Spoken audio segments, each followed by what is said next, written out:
Hello, and welcome to another episode of the Hat Historian. In this video, I'll be talking about a hat that was very popular in Europe in the late Middle Ages and has become closely associated with a popular character of the era, the Bycocket.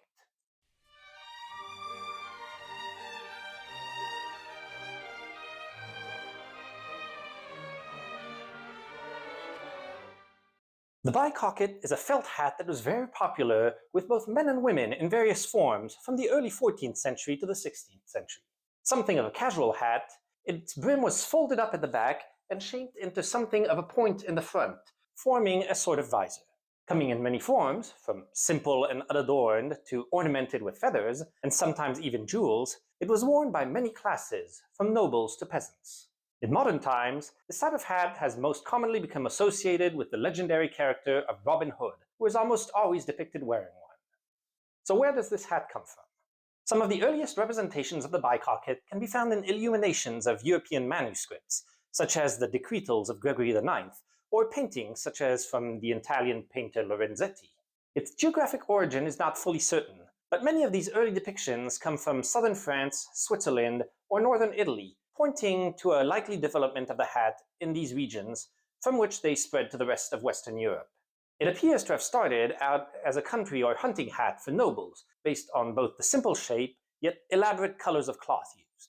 Compared to other hats of the time, its design was extremely straightforward, being a simple felt cap with a relatively close crown, allowing it to be worn for travel or sport without the risk of it snagging on branches or being blown off by the wind. The front beak could act as a primitive visor, protecting the eyes while leaving the sides free, for example, holding a bow and arrow, in much the same way as a modern baseball cap was developed to not hinder the arms at the wearer's side. Yet one often sees them painted in rich reds, purples, and blues, colors mostly available to the upper class in the 14th century, indicating that they were, at first at least, something of a noble fashion item. The wearers also seem to be shown wearing finer clothing, though there is perhaps some bias in the fact that peasants were simply less often painted than their noble counterparts, explaining their lack of representation. With a practical nature and somewhat rakish appearance, they soon became highly fashionable throughout the western regions of the continent, from Italy to Germany to France to England. It soon caught on with the merchant class, frequent travelers for their commerce, who also wanted to give themselves the prestige that some noble attributes could confer.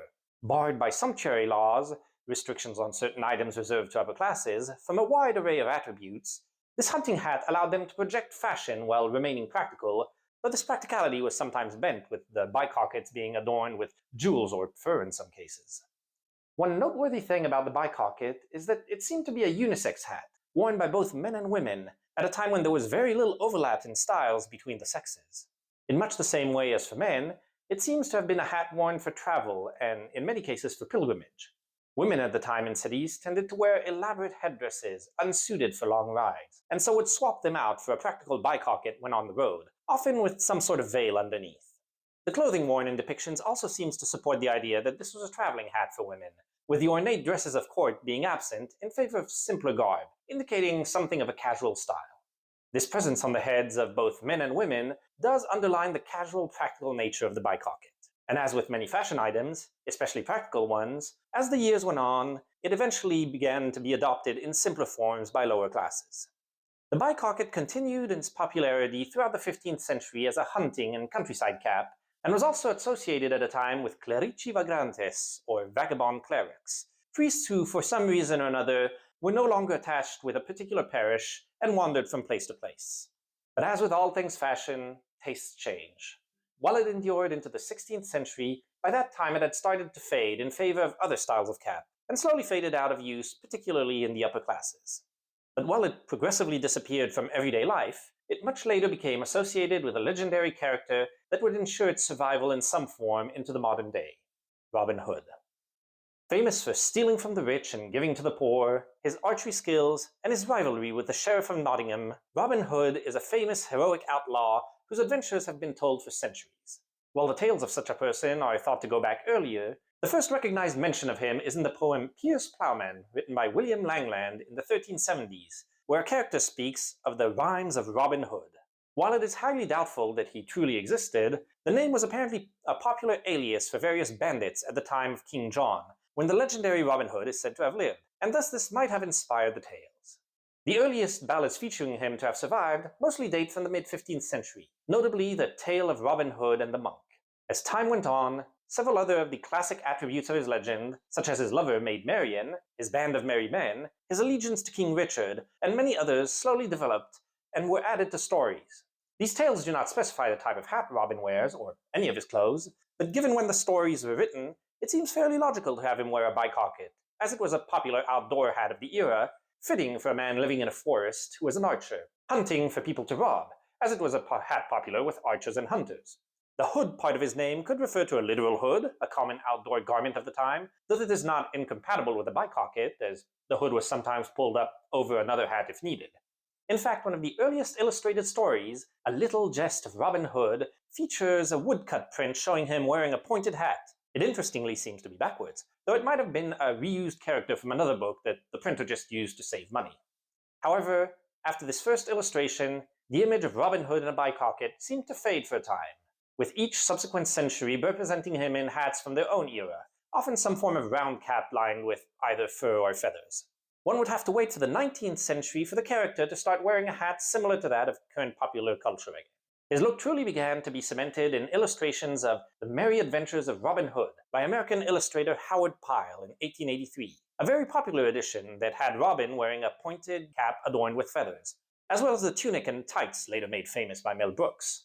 Yet despite this, it was still not truly a bicocket, more of a pointed cap which was reused by Douglas Fairbanks in his 1922 performance. The long-beaked hat finally became associated with him in the works by American illustrator Lewis Reed in Bold Robin Hood and His Outlaw Band. This essentially created the modern image of Robin Hood, which was cemented when Errol Flynn played the character in The Adventures of Robin Hood in 1938. This film was so popular that it effectively became the definitive image of Robin Hood, from which all other subsequent ones derived, and as the character, Flynn of course wears a soft brown bicocket with a feather. This appearance was then taken up by Disney in both live-action and animated films, and has remained ever since. It being omitted in later years was an attempt to give movies a more serious, realistic look, even though the hat was actually fairly historically accurate, but it did remain in parodies, homages, and all other references. Having gone out of style over 4 centuries ago, the bicocket is never worn today outside of the Robin Hood evocations I just mentioned or historical reenactment. However, there's still one place where it appears. In Italian universities, where it is referred to as the felucca, it is worn by members of the Goliardia, student associations, in a similar fashion to the caps worn by German students. Coming in various colors depending on the affiliation of the student, it was first worn around the year 1888, according to stories to imitate medieval wandering students, who would have worn bicockets as their traveling hat.